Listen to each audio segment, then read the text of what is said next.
கிறிஸ்துவுக்குள் பிரியமானவர்களே, இன்றைய இறைவார்த்தை, நீங்களும் ஆயத்தமாய் இருங்கள். புனித லூக்கா எழுதிய நற்செய்தி 12ஆம் அதிகாரம் 35 முதல் 40 முடிவுள்ள வசனங்கள்.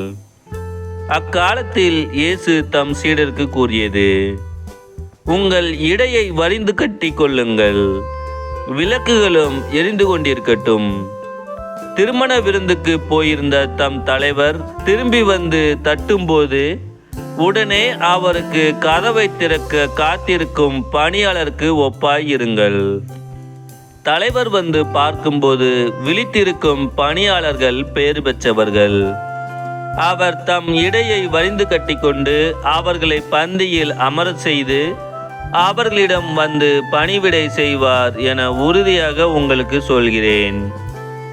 தலைவர் இரவின் 2ஆம் காவல் வேளையில் வந்தாலும் 3ஆம் காவல் வேளையில் வந்தாலும் அவர்கள் விழிப்பாயிருப்பதை காண்பாரானால் அவர்கள் பேறு பெற்றவர்கள்.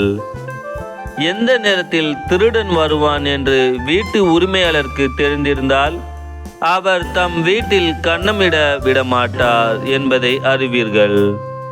நீங்களும் ஆயத்தமாய் இருங்கள், ஏனெனில் நீங்கள் நினையாத நேரத்தில் மானிட மகன் வருவார்.